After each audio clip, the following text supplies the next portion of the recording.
Il est là, le Panasonic Lumix S5, un boîtier hybride plein format chez Pana à un tarif abordable pour lâcher son GH et revendre son boîtier photo plein format. Ça va faire du bien à mon sac à dos. Bienvenue à toutes et à tous sur la chaîne Monsieur Je sais tout. Et oui, je me réjouis, comme beaucoup d'entre vous, de voir arriver sur le marché ce tout nouveau boîtier hybride plein format, le Lumix S5. Non pas que la marque japonaise n'ait jamais fait ça, avec la série des S1 notamment, mais au prix d'un endettement trop important pour ma petite entreprise et un mal de dos répété avec un poids important qui obligeait l'utilisation d'un stabilisateur conséquent et donc une maniabilité et un confort limité. Avant de commencer cette présentation très détaillée qui sera suivie d'un test puis de mon avis, je voudrais remercier Ciné-Photo-Comédie à Montpellier pour deux choses. De m'avoir permis de recevoir il y a déjà une semaine ce boîtier. Vous le savez, je ne teste jamais à la va-vite le matériel avant de vous livrer mon analyse. Il me fallait du temps et ils m'ont permis d'avoir l'un des premiers modèles commercialisés en France. C'est simple, à part les ambassadeurs Panasonic, je n'ai pas écho d'autres livraisons déjà réalisées au moment où j'enregistre cette vidéo. Une fois que ça c'est dit, ça ne m'en fait pas une plus grosse et ça va pas faire pleuvoir des clients et avec eux des billets. Encore faut-il maintenant bien savoir l'utiliser. On va déjà le découvrir ensemble. Je vais réaliser ce test comme d'habitude en toute objectivité, au risque parfois d'être tranchant. Un test évidemment sûrement encore perfectible. Je reviendrai dans le détail sur certaines fonctionnalités dans d'autres vidéos, mais on fera un focus lors de cette prise en main sur ce qui nous intéresse le plus, son intuitivité, son autofocus, sa sensibilité, sa stabilisation et globalement la qualité de son capteur en vidéo et en photo avec mon analyse. Je voudrais aussi, pour vous, les abonnés de Monsieur Je sais tout, vous faire bénéficier d'un avantage si ce boîtier vous intéresse et que vous comptez l'acquérir et que vous passez par Ciné-Photo-Comédie, que ce soit en boutique ou via leur site internet.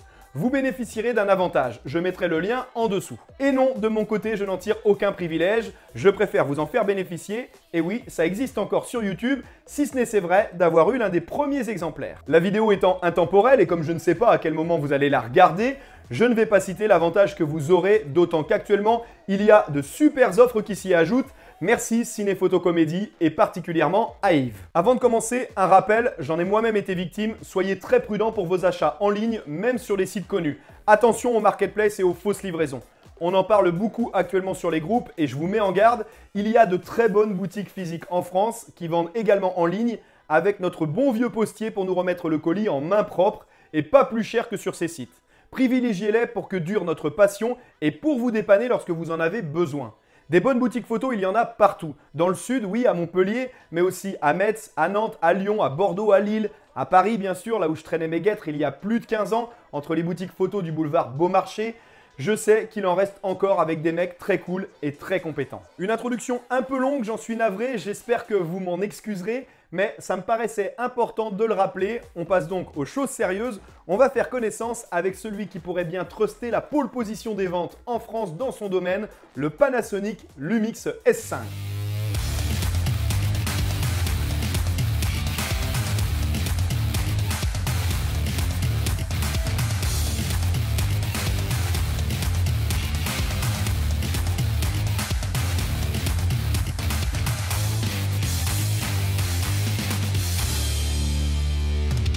On a quand même une fâcheuse tendance à pas se faire de cadeaux entre nous dans le domaine de l'audiovisuel. C'est parce qu'on est des passionnés et qu'on n'a pas tous le même niveau, la même exigence. Je vais essayer de contenter le plus grand nombre d'entre vous et ne rien oublier.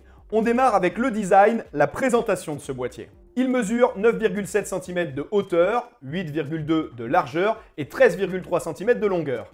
Un poids plume dans cette gamme avec sa batterie 729 grammes. Si l'objet de cette vidéo n'est pas de le comparer avec le GH5 ou le S1H, on constate d'ores et déjà qu'une belle promesse est tenue avec un boîtier à la taille et au poids idéal, inférieur à ces deux-là. C'est remarquable pour ses performances. Abonnez-vous pour ne rien rater de la vidéo de comparaison si vous êtes fan de matos high-tech, de photos, de vidéos et de drones bien sûr. Côté esthétique, il reprend les traits de la série des autres pleins formats, les S1 et non de la série des GH consacrés aux plus petits capteurs, les 4 tiers, et c'est tout à fait logique. La marque japonaise a d'ailleurs confirmé lors de l'annonce de ce DC S5, sa référence précise, qu'il existerait bien un Panasonic Lumix GH6. Je suis prêt à parier sur du 6K pour recadrer et stabiliser comme un fou et une sensibilité très élevée, on devrait vite le savoir. Cette série S1 est vraiment tirée au couteau, les traits sont dessinés à la serpe.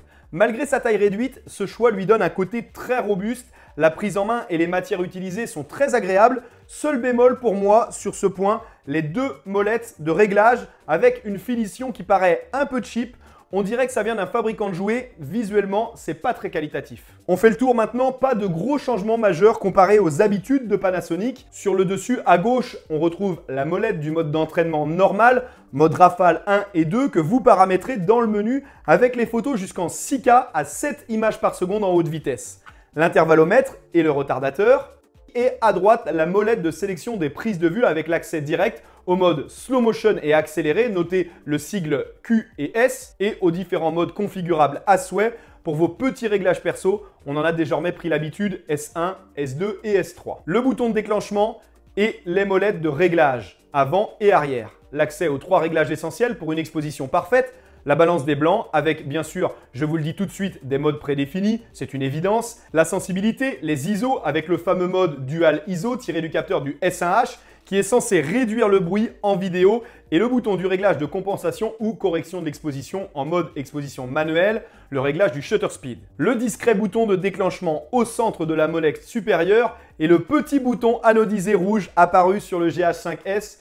Toujours un coup de cœur pour moi pour lancer l'enregistrement. Leur principale différence en vidéo est bien sûr le déclenchement à mi-course pour faire appel à l'autofocus. Si vous vous demandez à quoi correspond le petit marquage juste ici, c'est le repère de référence de la distance d'enregistrement. Très utile pour tous ceux qui réalisent par exemple des visites virtuelles et dont l'axe central est le point de rotation. Ça permet de le définir précisément. Et de l'autre côté, du bouton anodisé rouge, une petite LED bleue qui clignote lorsque le boîtier est appairé ou qu'il tente de le faire en Wi-Fi ou en Bluetooth, car il dispose des deux pour utiliser votre boîtier en commande à distance depuis l'application Lumix Sync ou même communiquer avec un autre S5. À droite, une unique trappe avec l'emplacement de 2 cartes SD. Seule celle du haut enregistre avec la norme UHS-2, ce qui lui permet de très belles performances, notamment en rafale. Pour info, vous pourrez continuer à enregistrer dessus malgré l'utilisation de l'Atomos Ninja 5, idéal pour une copie de secours. À gauche, la trappe supérieure vous donnera accès à 2 prises mini jack 3.5, l'une pour l'entrée micro externe, l'autre pour le monitoring, la sortie casque. Dessous, une déception et une satisfaction. La déception, c'est le retour de la prise mini HDMI, sûrement un compromis nécessaire à la taille de ce boîtier. Et juste en dessous, une satisfaction, un port USB-C qui vous donnera la possibilité d'accéder à vos photos depuis votre équipement informatique, de contrôler à distance votre boîtier ou d'imprimer une photo si votre boîtier est allumé. Mais surtout, s'il est éteint, de pouvoir recharger sa batterie, que ce soit depuis votre ordinateur, si l'alimentation de votre port USB est suffisamment importante, ou n'importe quel chargeur USB. Sur le dessous du boîtier, l'emplacement de la batterie, justement, c'est un tout nouveau modèle. Dommage, pour certains, c'est comme pour les optiques, il va falloir en changer pour beaucoup d'entre nous, on y reviendra. Une batterie de 2200 mAh, de quoi environ immortaliser 470 photos. Elle est livrée avec un chargeur, son câble USB-C vers USB et le bloc d'alimentation. On remarque également le cache plastique amovible lorsque vous utilisez une batterie alimentée électriquement. Nul besoin de changer la trappe, c'est idéal. Juste à côté, un cache plastique amovible pour la transmission des informations lorsque vous utilisez les commandes de votre grip. Annoncé d'ailleurs en même temps que le boîtier. Idéal pour les photographes en mode portrait et le pas de vis standard. Sur le devant, 2 sérigraphies identiques à ses grands frères, les S1, tout comme la monture, bien sûr, la monture des optiques L, nommée série S chez Panasonic, et qui dispose déjà de près d'une cinquantaine de références. Panasonic vient même d'annoncer la sortie de 5 nouvelles optiques, bref, ça se démocratise. Attention, s'il est possible d'utiliser des objectifs destinés au boîtier plein format sur un boîtier micro 4/3 via un convertisseur, l'inverse n'est pas possible. Nombreux d'entre nous devront donc renouveler leur parc d'optique. C'est sûrement pour ça et l'une des raisons d'exister pour le futur DGH en plus de leur coût. Le dos maintenant. Là aussi, pas ou peu de changements d'habitude. Si vous venez d'un GH, vous ne serez absolument pas dépaysé et la prise en main sera rapide. En même temps, même si vous arrivez d'un autre constructeur, vous serez les bienvenus car les menus et la prise en main des boîtiers Panasonic est de toute façon réputée intuitive.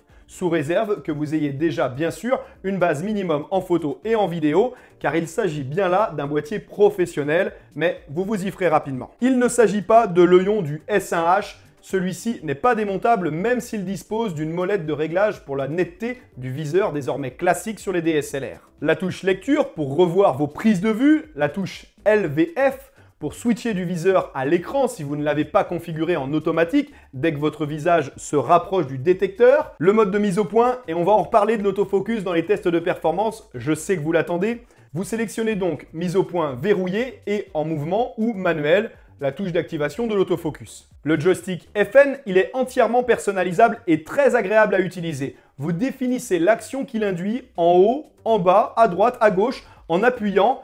Ça vous donne 5 accès possibles. Juste en dessous, la touche Q. Elle est un raccourci vers les fonctions les plus couramment utilisées, comme le choix du profil, de la balance des blancs, des ISO, etc. Elle fait apparaître un petit menu dans lequel il est très facile de naviguer. La touche pour accéder au menu et y valider vos choix. La touche de retour en arrière pour quitter le menu ou confirmer la suppression d'une prise de vue.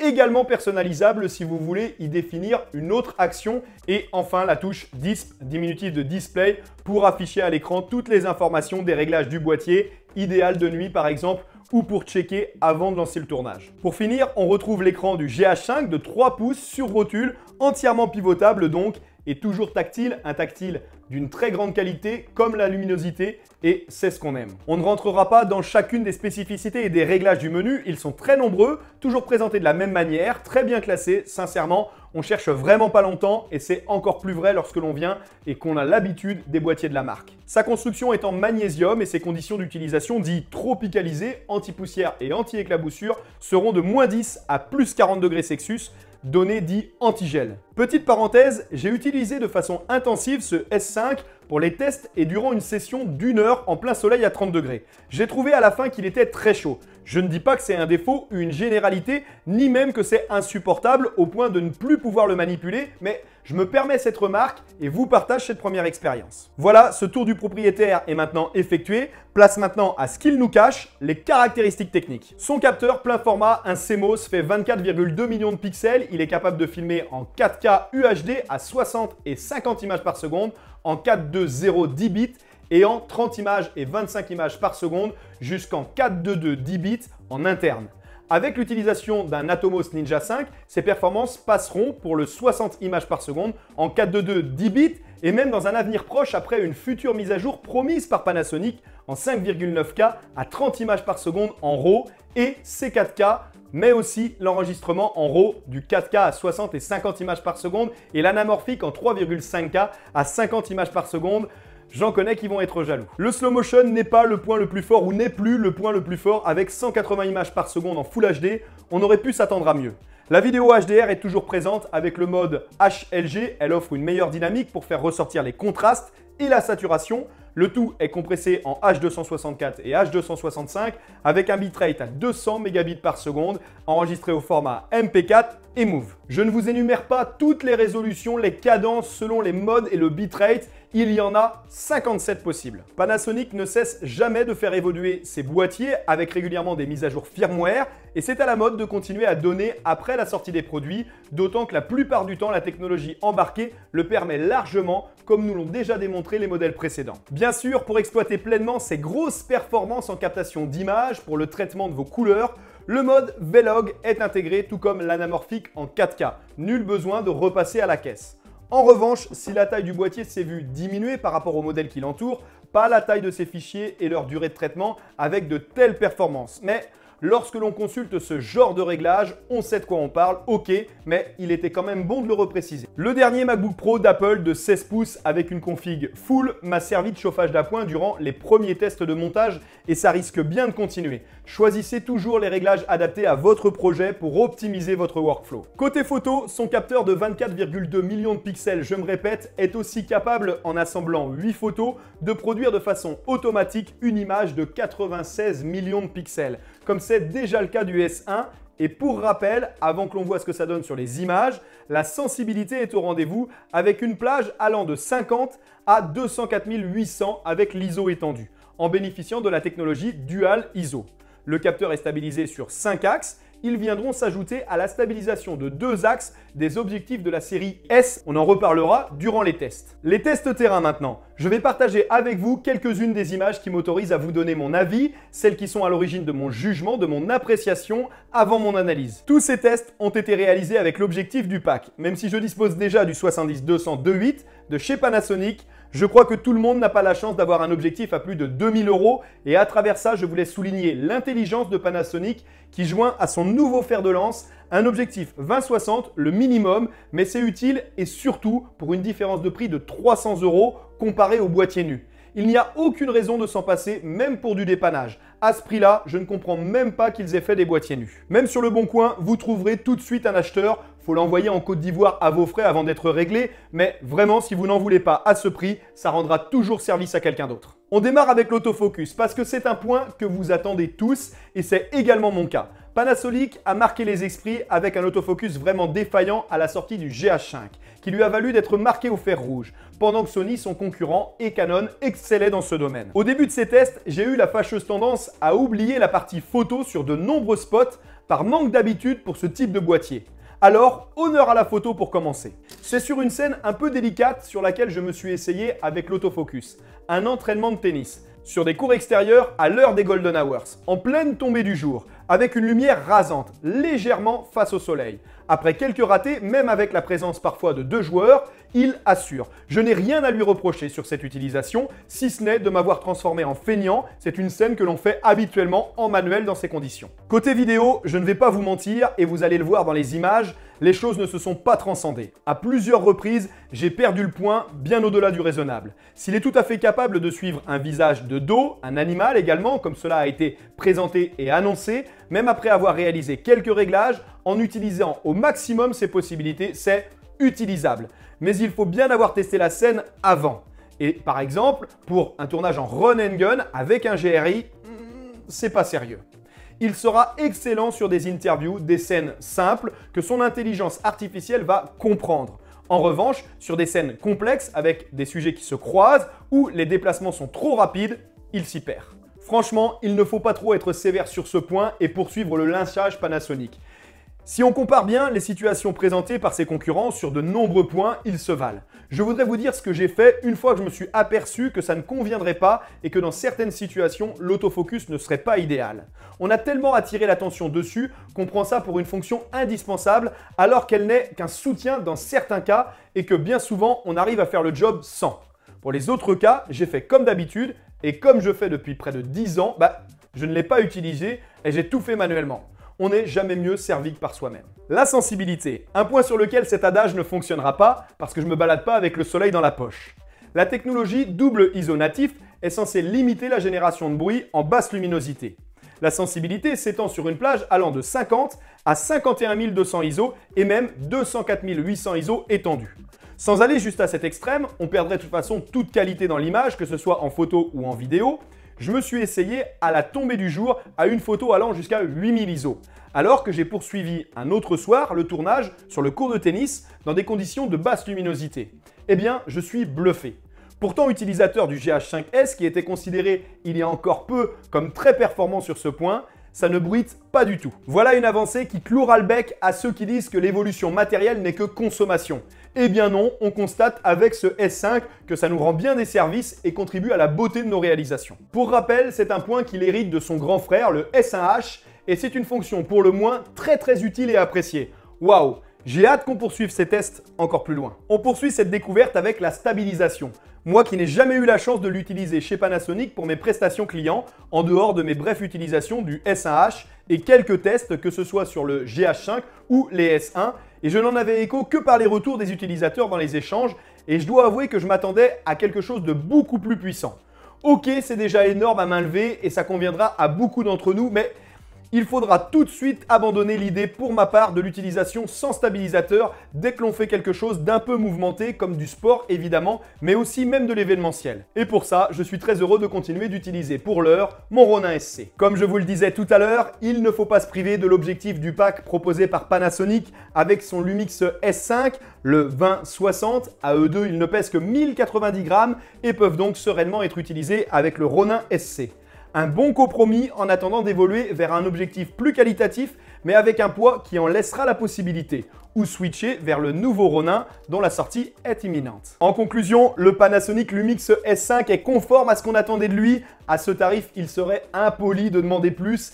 Ayons plutôt une pensée pour les utilisateurs du S1 qui pourraient presque en vouloir à Panasonic, ce qui ne sera pas le cas de ceux du S1H, tant les différences restent importantes.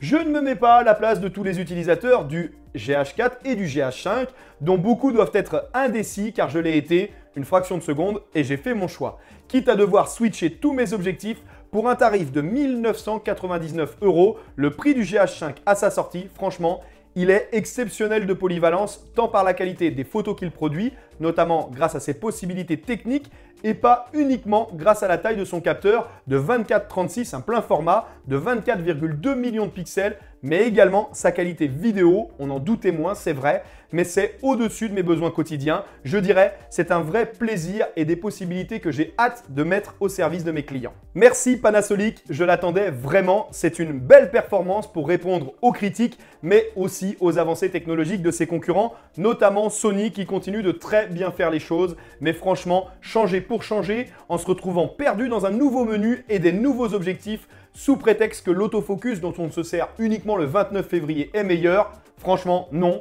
On est bien chez Pana et moi j'y reste. Je vais poursuivre mes tests, mes comparaisons. Ce n'était qu'une découverte, une première rencontre amoureuse. Merci à toutes et à tous de l'avoir suivi en intégralité. Je suis conscient de votre exigence et vous avez bien raison. Si vous avez encore des questions, des hésitations, un avis à nous partager sur votre expérience ou votre projet, n'hésitez pas en commentaire. Abonnez-vous pour suivre les tests à venir sur ce Panasonic S5, les objectifs qui passeront à la loupe, le 20-60 bien sûr, mais aussi le 24-70 et d'autres qui arrivent. À très vite, ciao!